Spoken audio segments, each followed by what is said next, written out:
नमस्कार. मी अमित लवटे, संचालक विद्या प्रबोधिनी कोल्हापूर, भूषणदूत अकॅडमी पुणेच्या या यूट्यूब चॅनलवरती आपल्या सर्वांचं स्वागत करतो. महाराष्ट्र दुय्यम सेवा गट ब संयुक्त पूर्व परीक्षा टेस्ट सिरीजच्या टेस्ट 3 मध्ये चालू घडामोडी प्रश्नांचं विश्लेषण आपण या व्हिडिओमध्ये पाहणार आहोत.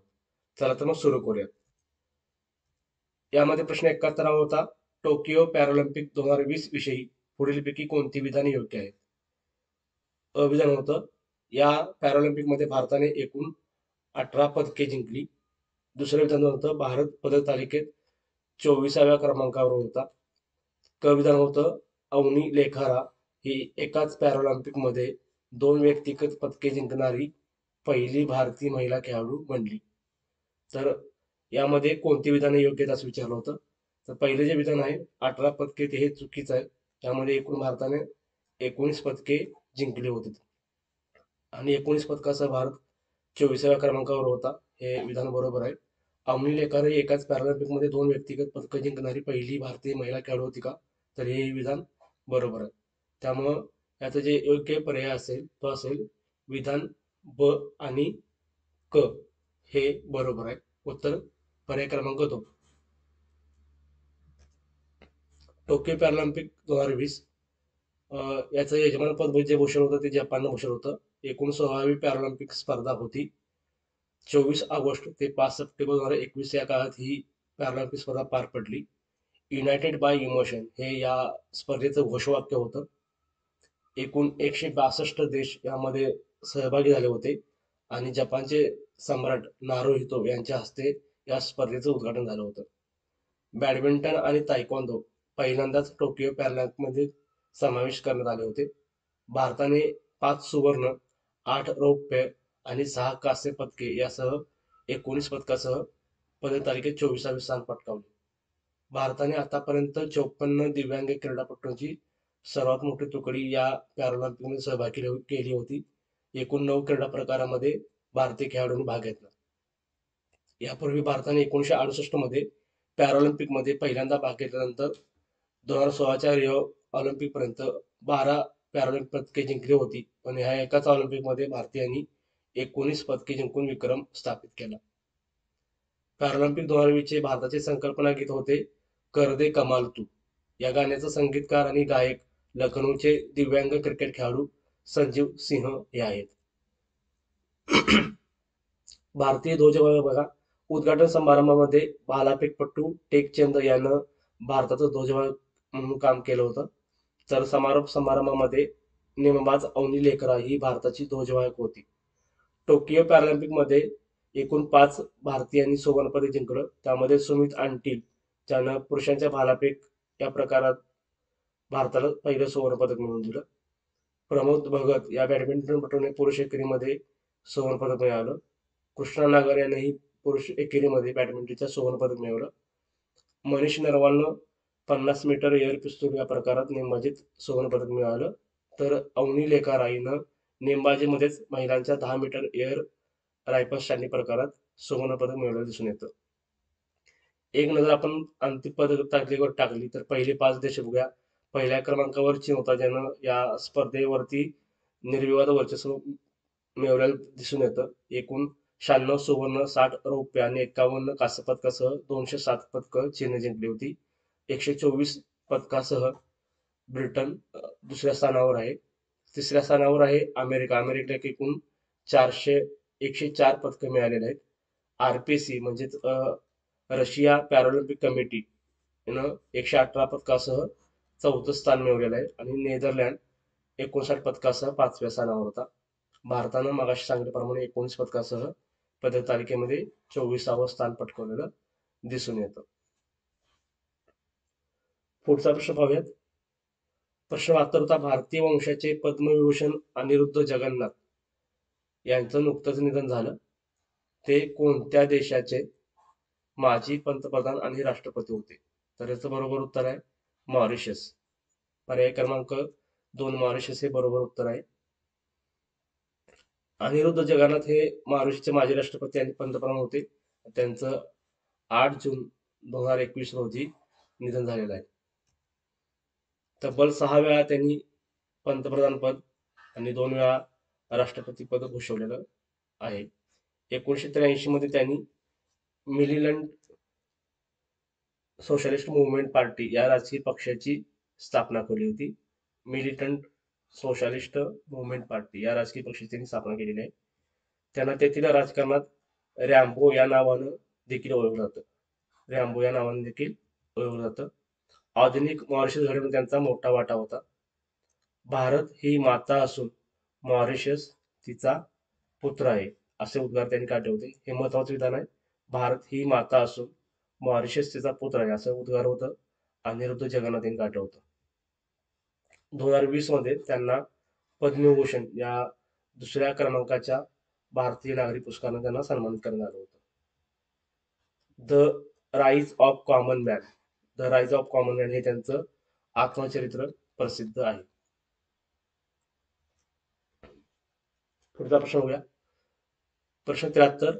IIT न्यू बॉम्बे मुंबईने नुकताच सुरू केलेला प्रोजेक्ट उडान कार्यक्रम कशाशी संबंधित आहे?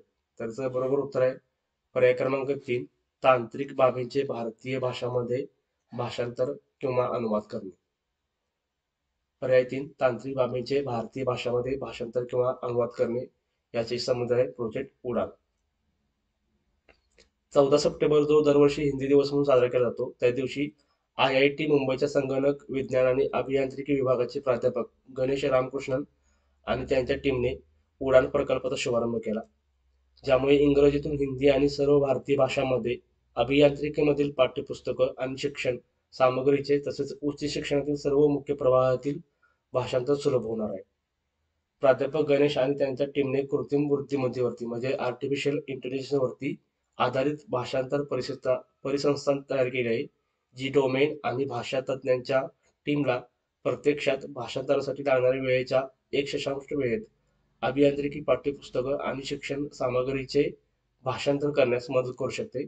कालांतराने सर्व डोमेनमधील पाठ्यपुस्तकं घेतली जाऊ शकतात. पुढचा प्रश्न बघा. प्रश्न 74. विश्व बांबू दिवस हा कधी साजरा करण्यात येतो? तर त्याचं बरोबर उत्तर आहे पर्याय क्रमांक 2, 18 सप्टेंबर. 18 सप्टेंबर रोजी हा दिवस साजरा केला जातो. प्रश्न 75. एक देश एक रेशन कार्ड या योजनेबाबत विधाने वाचून योग्य पर्याय निवडा. पहिलं विधान होतं, या योजनेच्या माध्यमातून लाभार्थ्याला देशातील कोणत्याही सार्वजनिक धान्य वितरण केंद्रातून रेशन मिळणे शक्य होणार आहे. ब, सध्या ही योजना देशातील सर्व राज्य आणि केंद्रशासित प्रदेशामध्ये लागू करण्यात आलेली नाही असं म्हटलेलं आहे. तर यातलं योग्य पर्याय आपल्याला निवडायचा आहे. पहिलं जे विधान आहे ते बरोबर आहे. या योजनेच्या माध्यमातून लाभार्थ्याला देशातील कोणत्याही सार्वजनिक धान्य वितरण केंद्रातून रेशन मिळणे शक्य होणार आहे.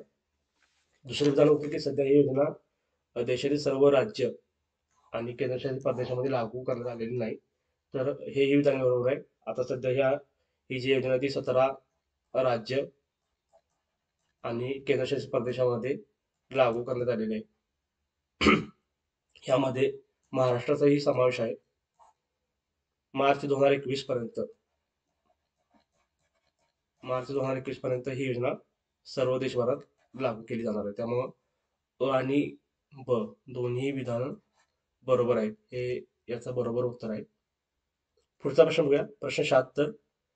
2021-22 या कालावधीसाठी संयुक्त राष्ट्र सुरक्षा परिषद म्हणजेच UNSC युनायटेड नेशन सिक्युरिटी काउन्सिलच्या परिषदेवर अस्थायी सदस्य म्हणून कोणत्या देशाची निवड केली किंवा निवड झालेली आहे?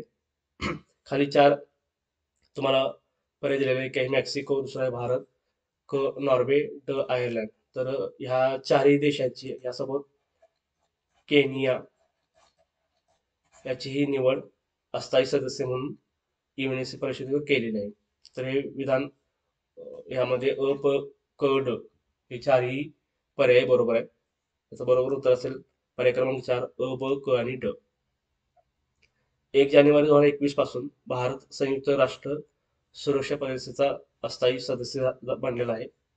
याचा जो कालावधी असणार आहे तो 2021-2022 हा असणार आहे. 2 वर्षासाठी ही निवड असते. UNSC मध्ये 5 स्थायी सदस्य असतात आणि 10 अस्थायी सदस्य यांची निवड दरवर्षी केली जाते. भारताची 8व्यांदा अस्थायी सदस्य म्हणून निवड करण्यात आलेली आहे. आतापर्यंत भारताची 8व्या सदस्य म्हणून अस्थायी सदस्य म्हणून निवड झालेली आहे.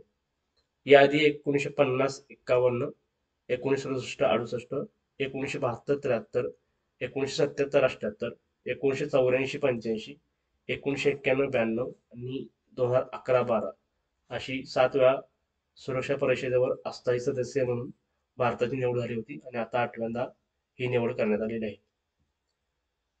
युएनएससीचे स्थायी सभासद आहेत ते आहेत 5. यामध्ये अमेरिका, फ्रान्स, इंग्लंड, रशिया आणि चीन या 5 देशांचा समावेश होतो. या 5 देशांना नकाराधिकार आहे. म्हणजे कोणतेही निर्णय घेताना या 5 देशांचं एकमत आवश्यक असतं. जर एकाही देशानं आपल्या नकाराधिकाराचा वापर केला तर तो निर्णय घेतला जाऊ शकत नाही. अस्थायी सदस्य किंवा अस्थायी सभासद असतात ते असतात 10. याची निवड इतर सदस्य राष्ट्रातून 2 वर्षासाठी केली जाते. सध्याची अस्थायी राष्ट्रीय कोणते बघूया. 2020 आणि 21 या वर्षासाठी Estonia, Nigeria, Saint Vincent, Tunisia आणि व्हिएतनाम या देशांची निवड केली होती. 2021-22 साठी भारत, आयर्लंड, केनिया, मेक्सिको आणि नॉर्वे या देशांची निवड केलेली आहे. तर 2022-23 साठी अल्बेनिया, ब्राझील, गॅबन, घाना आणि यूएई या 5 देशांची निवड अस्थायी सदस्य म्हणून केलेली आहे. पुढचा प्रश्न बघूयात. प्रश्न 77. खालीपैकी सर्वाधिक जागतिक वारसा असलेल्या देशांचा बिनचूक क्रम निवडा. तर आपल्याला माहित असेल की इटलीमध्ये सर्वात जास्त वारसा आहेत आणि सर्व पर्यायामध्ये इटलीच पहिल्या क्रमांकावर आहे. दुसऱ्या क्रमांकावर चीन आहे. तिसऱ्या क्रमांकावर जर्मनी आहे. चौथ्या क्रमांकावर फ्रान्स आहे. 5व्या क्रमांकावर स्पेन आहे आणि 6व्या क्रमांकावर भारत आहे. त्याचं बरोबर उत्तर असेल पर्याय क्रमांक 3. हे पर्याय बरोबर आहे. पर्याय क्रमांक 3. इटली, चीन, जर्मनी, फ्रान्स आणि भारत.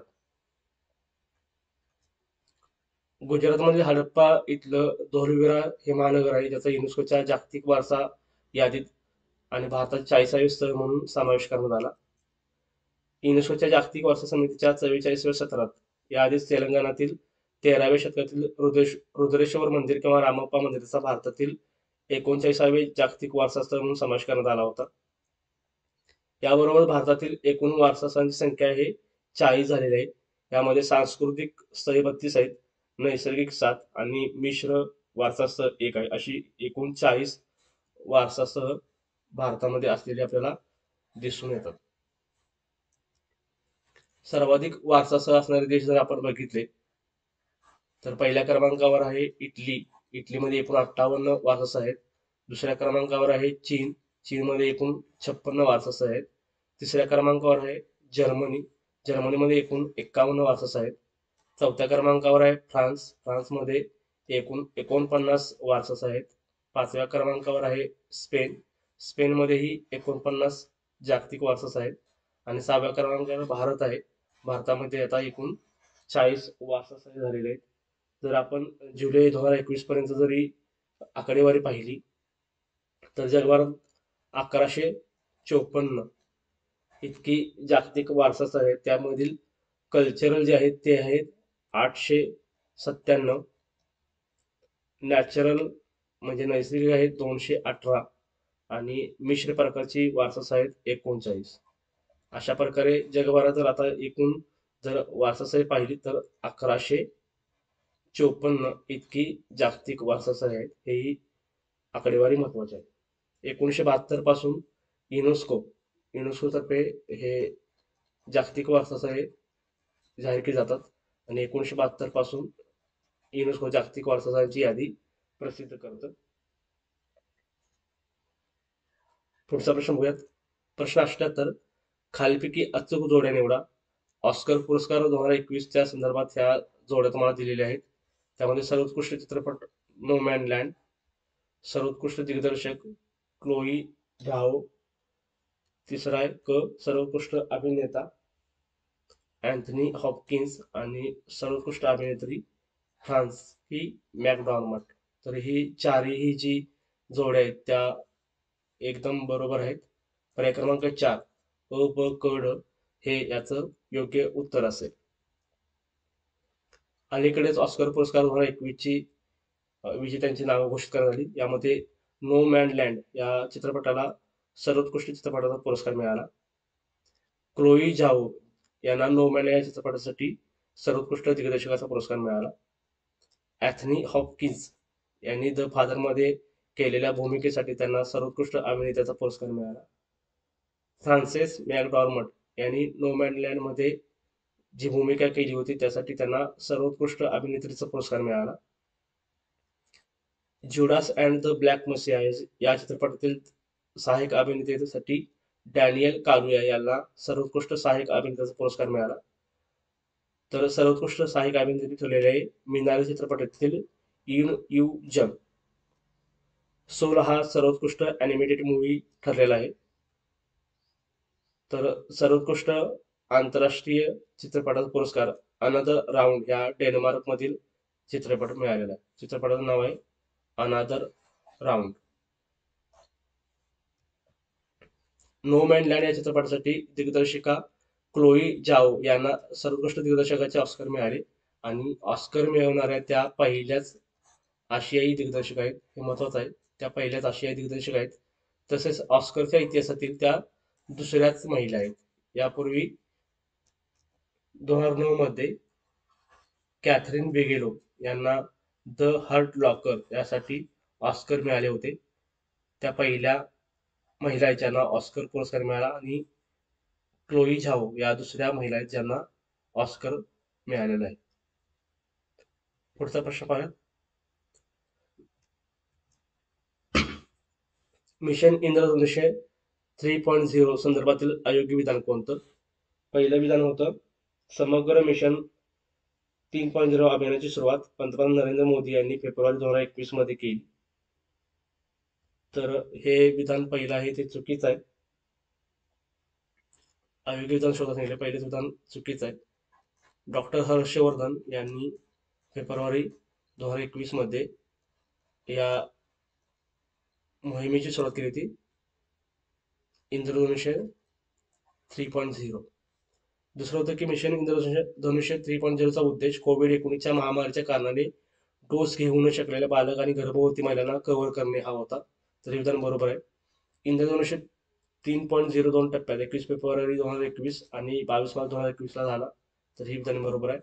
मिशन इंद्रधनुष्य योजना जी मूळची होती ती 2016 मध्ये सुरू करण्यात आली होती. तर हे विधान चुकीचं आहे. ती सुरू करण्यात आली होती 25 डिसेंबर 2014 मध्ये. तर ते हे शेवटचं विधान आहे. हेही चुकीचं आहे. एकूण 7 रोगांच्या पासून बचाव करण्यासाठी ही योजना सुरू करण्यात आली होती. त्यामुळे त्यांना मिशन इंद्रधनुष्य हे नाव देण्यात आलं होतं. त्यामुळे याचा योग्य पर्याय असेल अयोग्य विधान आहेत पहिलं आणि शेवटचं म्हणजे अ आणि ड हे विधान चुकीचं आहे. बरोबर उत्तर असेल पर्याय क्रमांक 3 फक्त अ आणि ड.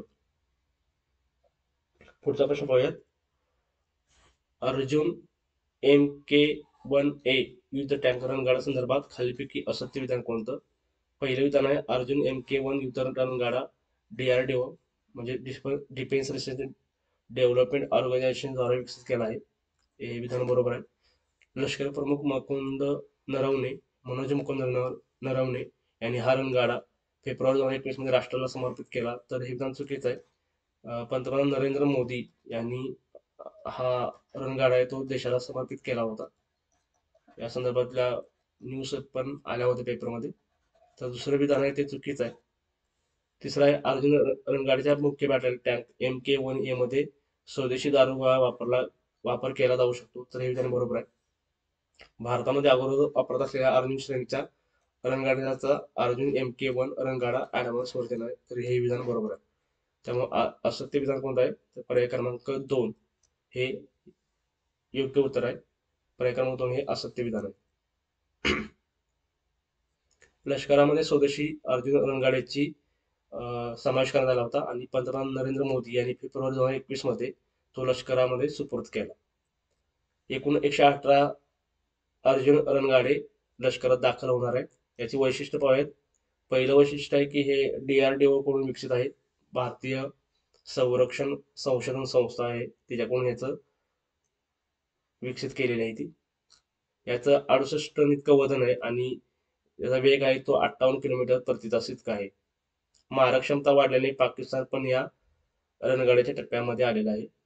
स्वतःचा लक्ष्याचा शोध घेणारी अत्याधुनिक ट्रान्समिशन यंत्रणा या रणगाड्यामध्ये बसवण्यात आलेली आहे आणि भूसंग्रह ओळखून दूर करण्याची क्षमता देखील या रणगाड्याची आहे. रासायनिक हल्ल्यापासून बचावासाठी विशेष सेन्सर या रणगाड्यामध्ये दिलेले दिसून येतात. पुढचा प्रश्न पाहूयात. प्रश्न 81. भारत नवोन्मुख निर्देशांक 2020 संदर्भातील विधाने विचारात घ्या आणि योग्य विधान किंवा विधाने निवडा. असाच प्रश्न आपण मागच्या एका प्रश्नामध्ये पाहिला होता. पहिला विधान आहे, भारत नवोन्मुख निर्देशांक 2019 मध्ये प्रकाशित करण्यात आला होता. पहिला भारत नवोन्मुख निर्देशांक 2019 मध्ये प्रकाशित करण्यात आला होता. तर हे विधान बरोबर आहे. भारत नवोन्मुख निर्देशांक 2020 मध्ये मोठ्या राज्यगटामध्ये महाराष्ट्र पहिल्या क्रमांकावर आहे का? तर हे विधान चुकीचं आहे. त्यामध्ये कर्नाटक हे राज्य आहे ते पहिल्या क्रमांकावर आहे, महाराष्ट्र दुसऱ्या क्रमांकावर आहे. ओके, कर्नाटक पहिल्या क्रमांकावर आहे, महाराष्ट्र दुसऱ्या क्रमांकावर आहे, तामिळनाडू आहे ते तिसऱ्या क्रमांकावर आहे आणि तेलंगणा चौथ्या क्रमांकावर आहे. तर दुसरं विधान आहे हे चुकीचं आहे. तिसरं आहे, भारत नवोन्मुख निर्देशांक तयार करताना नवोन्मुख क्षमता आणि नवोन्मुख परिणाम या दोन मुख्य बाबींचा विचार केला जातो. तर हे विधान बरोबर आहे. चौथे विधान होतं, भारत नवोन्मुख निर्देशांक इन्स्टिट्यूट फॉर कॉम्पिटिव्हनेस द्वारा तयार केला जातो. तर हे विधानही बरोबर आहे. नीती आयोग आहे तो इन्स्टिट्यूट फॉर कॉम्पिटिव्हनेस द्वारा संयुक्त विद्यमानानं हा निर्देशांक तयार केला जातो. तर चौथंही विधान म्हणजे ड विधान हे बरोबर आहे. त्याचं बरोबर उत्तर असेल पर्याय क्रमांक 3. फक्त अ, क आणि ड ही विधानं योग्य आहेत. ब विधान चुकीचं आहे.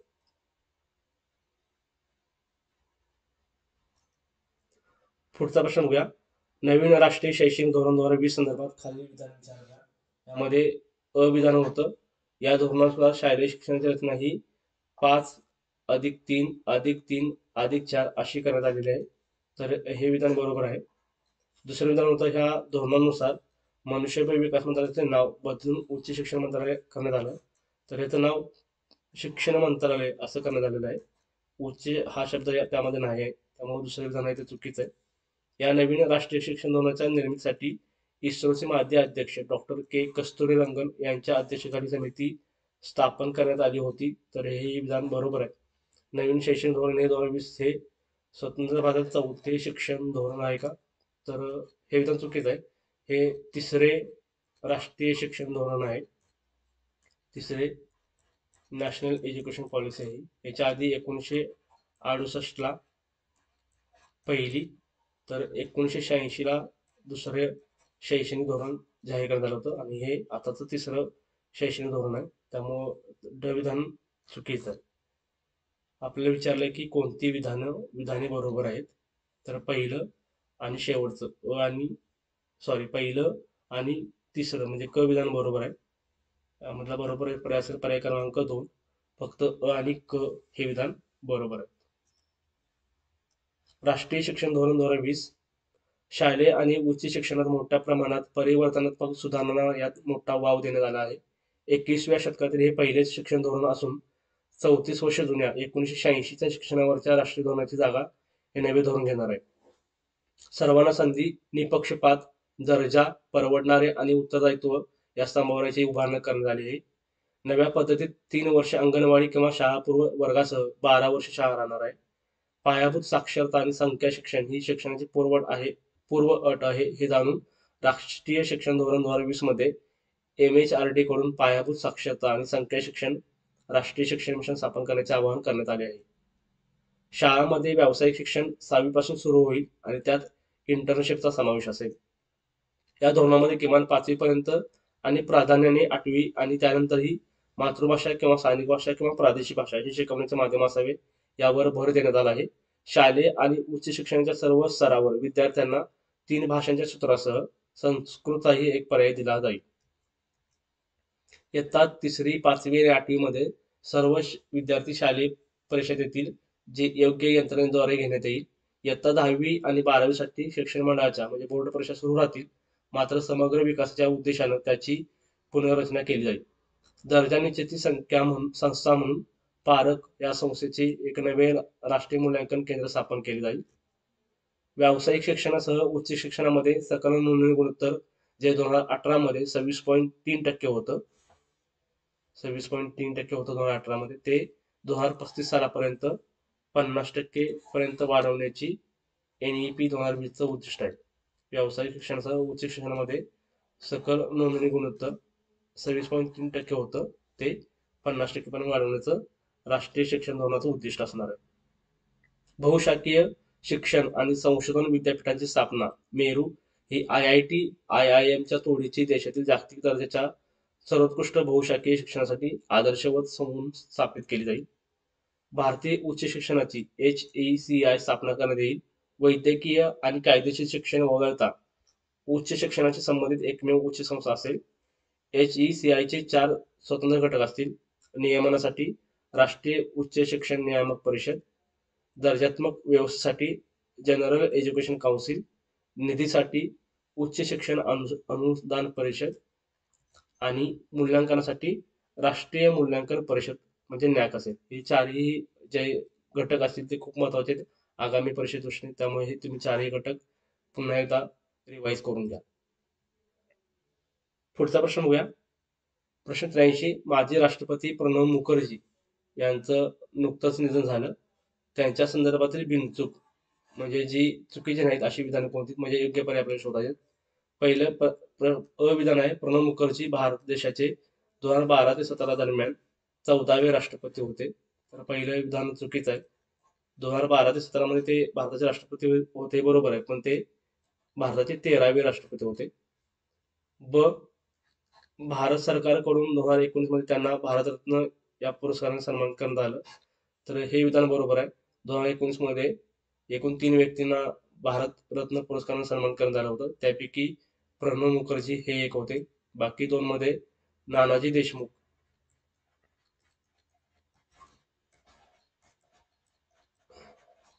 आणि भूपेन हजारिका या दोघांना भारतरत्न मिळाला होता. तिसरे व्यक्ती होते प्रणव मुखर्जी.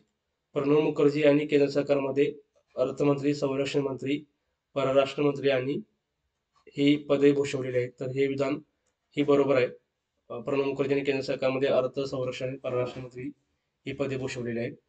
प्रणव मुखर्जी यांना भारतातील 4ही सन्मान म्हणजे भारतरत्न, पद्मविभूषण, पद्मभूषण आणि पद्मश्री मिळालेले आहे.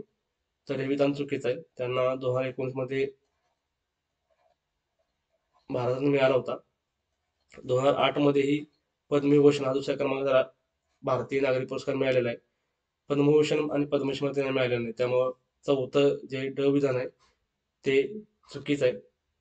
याचं बरोबर असेल ब आणि क, पर्याय क्रमांक 3. ब आणि क हा योग्य पर्याय असेल. भारताचे माजी राष्ट्रपती प्रणव मुखर्जी यांचे 31 ऑगस्ट 2020 रोजी निधन झाले. जुलै 2022 ते जुलै 2017 या काळात ते भारताचे 13वे राष्ट्रपती होते. त्यांनी अर्थमंत्री, संरक्षण मंत्री आणि परराष्ट्र व्यवहार मंत्री म्हणून काम केलेलं आहे. 2019 मध्ये भारतरत्न आणि 2008 मध्ये पद्मविभूषण या पुरस्काराने त्यांना सन्मानित करण्यात आलं होतं. 1991 ते 1996 या काळात ते नियोजन आयोगाचे उपाध्यक्षही होते. पुढचा प्रश्न पाहूया. प्रश्न 84. स्वच्छ सर्वेक्षण 2020 संदर्भात खालील विधाने वाचा.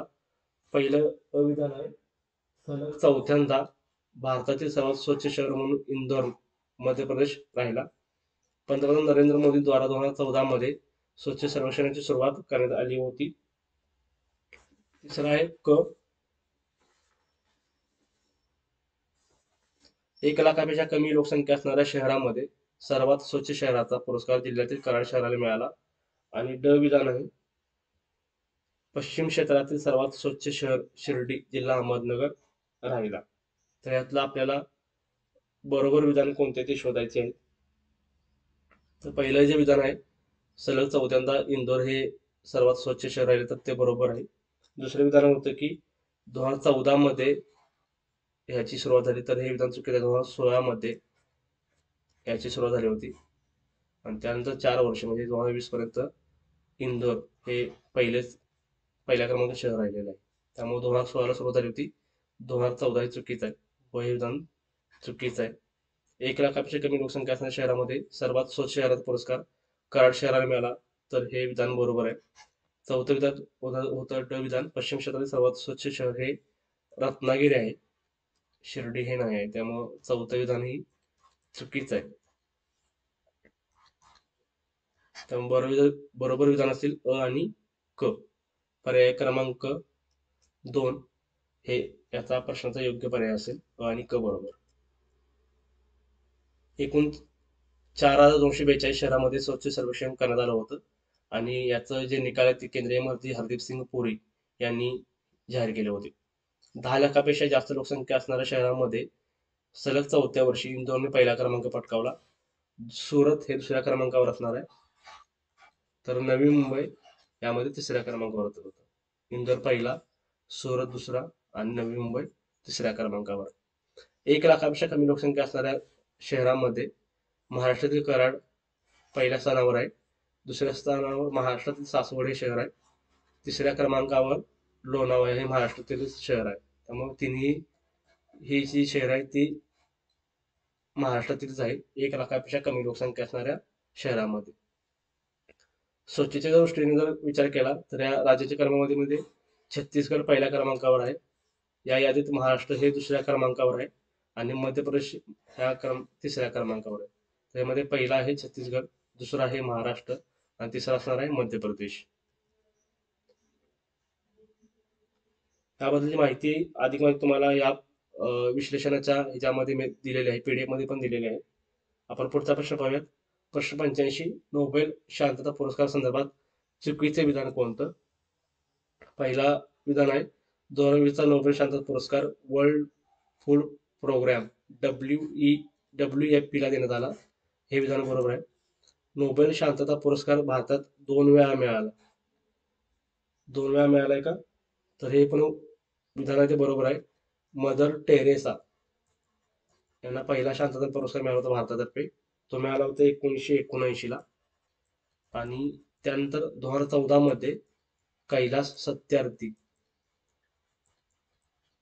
यांना शांततेचा नोबेल मिळाला होता. त्यामुळे आतापर्यंत भारताला 2 वेळा पुरस्कार मिळाला, हे विधान बरोबर आहे. तिसरं विधान होतं की नोबेल शांतता पुरस्कार 10 डिसेंबर रोजी स्वीडनची राजधानी स्टॉकहोम इथून प्रदान केला जातो, तर हे विधान चुकीचं आहे. बाकीचे जरी पुरस्कार स्टॉकहोम मधून दिले जात असेल तरी शांततेचा पुरस्कार हा नॉर्वेची राजधानी आहे ओस्लो इथून दिला जातो.